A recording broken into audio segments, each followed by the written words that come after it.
Coba deh bayangin, setiap hari jutaan dari kita kan beraktivitas. Naik mobil, kereta, pesawat, kita tuh kayak percaya aja gitu sama sistem yang nggak kelihatan, yang tugasnya ngejaga kita tetap aman. Tapi, gimana ceritanya kalau sistem itu diuji habis-habisan? Atau lebih parah lagi, gimana kalau sistem itu justru gagal? Oke, kita mundur sedikit ke akhir Maret 2026. Bayangin suasananya. Di seluruh negeri ada pergerakan manusia yang masif banget.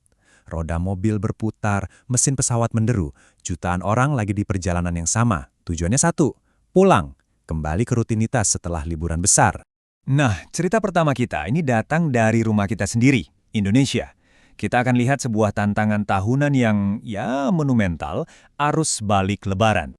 Oke, coba kita lihat datanya ya. Ini bukan sekedar jadwal biasa loh. Ini tuh kayak peta pertempuran untuk salah satu migrasi manusia terbesar di dunia. Lihat, ada puncak pertama, hari Selasa 24 Maret. Ini yang diprediksi bakal jadi lautan kendaraan. Terus ada gelombang kedua di akhir pekan. Nah, ini strategi pintar kan? Tujuannya buat mecah kepadatan biar ndak semua orang numpuk di satu hari. Jadi semuanya itu udah ada polanya, udah bisa diprediksi. 270.000. Coba bayangin angka itu. Sebanyak itulah kendaraan yang keluar dari Jakarta pas puncak arus mudik. Rekor. Nah sekarang, bayangin semua itu, bahkan mungkin lebih banyak lagi, mencoba untuk balik lagi. Skalanya itu, wow, luar biasa besar. Jadi ini bukan sekedar macet parah yang dibiarin gitu aja. Sama sekali bukan. Ini tuh kayak puzzle logistik raksasa yang super rumit. Pihak berwenang itu nggak cuma pasrah dan berharap yang terbaik. Enggak. Mereka benar-benar berusaha mengubah potensi kekacauan total ini jadi semacam tarian lalu lintas yang teratur. Oke, sekarang kita tinggalkan dulu jalan tol Indonesia yang padat tapi terkelola ini. Kita pindah fokus ke tempat lain, ke sebuah peristiwa yang terjadi di hari yang sama persis. Sebuah peristiwa yang mendadak dan tragis. Jadi, di saat yang bersamaan, jutaan orang di Indonesia pelan-pelan merayap pulang dengan selamat, di belahan dunia lain, sebuah perjalanan yang seharusnya rutin malah berubah jadi mimpi buruk. Tanggalnya sama, tapi hasilnya beda banget. Faktanya, benar-benar menyedihkan. Sebuah pesawat angkut militer Hercules C-130 jatuh nggak lama setelah lepas landas. Dari 125 orang di dalamnya, 66 orang meninggal dunia. Ini bukan sekadar kecelakaan, ini adalah sebuah kegagalan sistem yang katastrofik. Nah, disinilah pertanyaan utamanya muncul. Kok bisa? Di satu sisi, kita punya sistem yang berhasil mengelola pergerakan jutaan orang. Di sisi lain, ada sistem yang gagal total melindungi penumpangnya. Pertanyaannya, apa sih yang membedakan antara keberhasilan dan bencana? Untuk bisa menjawab itu, kita perlu alat bantu. Semacam kerangka berpikir gitu, untuk membedah kenapa sebuah bencana bisa terjadi. Dan ini dia alatnya, model 5M. Gampangnya, model ini ngajarin kita untuk nggak ngelihat kecelakaan sebagai satu kejadian tunggal, tapi sebagai akumulasi dari banyak faktor yang saling berhubungan. Dan ini kuncinya ya, kecelakaan itu hampir nggak pernah disebabkan oleh satu hal doang. Yuk kita bedah satu-satu. Pertama ada man atau manusia, pilotnya, krunya, petugasnya.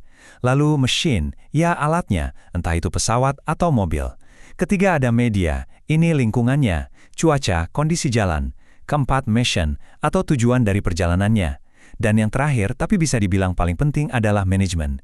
Ini soal pengawasan, aturan, dan sistem yang mengatur semuanya. Dan ini tuh bukan cuma teori di atas kertas loh. Coba lihat data ini. Ini data beneran dari Komite Nasional Keselamatan Transportasi atau KNKT. Tentang apa sih penyebab kecelakaan pesawat di Indonesia? Nah, pas data tadi kita ubah jadi visual kayak gini, polanya langsung kelihatan jelas banget. Coba perhatikan potongan kue yang paling besar itu. Pasti langsung kelihatan kan? Ada alasan kenapa bagian itu paling dominan. 52%. Setengah lebih. Nah, ini dia poin utamanya. Jadi, lebih dari separuh kecelakaan penerbangan di Indonesia itu akarnya dari faktor manusia. Bukan karena mesinnya rusak, bukan karena cuaca buruk tiba-tiba, tapi karena keputusan, tindakan, atau kelalaian manusia. Oke, sekarang kita balik lagi ke cerita arus balik di Indonesia. Tapi kali ini kita akan coba lihat situasinya pakai kacamata baru kita, yaitu kerangka 5M tadi. Lihat deh 3 strategi ini, one way, kontraflow, dan ganjil genap. Ini bukan sekedar trik buat ngurangin macet ya. Kalau kita pakai kacamata 5M, ini adalah intervensi yang sangat aktif. Ini adalah cara manajemen atau manajemen lalu lintas mengendalikan faktor media, yaitu lingkungan jalan yang super padat. Mereka menerapkan aturan proaktif buat mencegah masalah sebelum jadi lebih besar. Dan keputusan ini, misalnya untuk menerapkan one way, itu nggak asal-asalan. Semuanya berdasarkan data. Seperti yang dikatakan oleh Kakor Lantas, ada patokannya. Kalau jumlah kendaraan di gerbang tol Kali Kangkung sudah mendekati 4.000, baru sistem one way dijalankan. Nah, ini bukti nyata adanya manajemen yang sistematis, bukan sekedar kira-kira. Oke, sekarang waktunya kita menyatukan kedua cerita ini. Cerita tentang sistem yang berhasil dan cerita tentang sistem yang gagal. Dari sini kita bisa menarik satu pelajaran yang sangat penting tentang apa itu keselamatan. Ini perbandingannya side by side. Perjalanan arus balik di Indonesia dilindungi oleh sistem yang proaktif dan dirancang untuk mengelola risiko besar. Di sisi lain, kecelakaan di Kolombia adalah contoh tragis dari apa yang terjadi ketika sistem itu rusak atau bahkan tidak ada. Hasilnya, beda antara sampai di rumah dengan selamat dan tidak pernah sampai sama sekali. Dan di sini kita menemukan titik kegagalan utamanya, faktor in management. Presiden Kolombia sendiri mengakui kan ada kesulitan birokrasi yang bikin modernisasi militer jadi tertunda. Bayangin penundaan yang mungkin kelihatannya sepele, cuma soal administrasi di atas kertas, ternyata punya konsekuensi yang mematikan di dunia nyata. Sistem yang harusnya diupdate, gagal diupdate. Akibatnya, nyawa jadi taruhannya.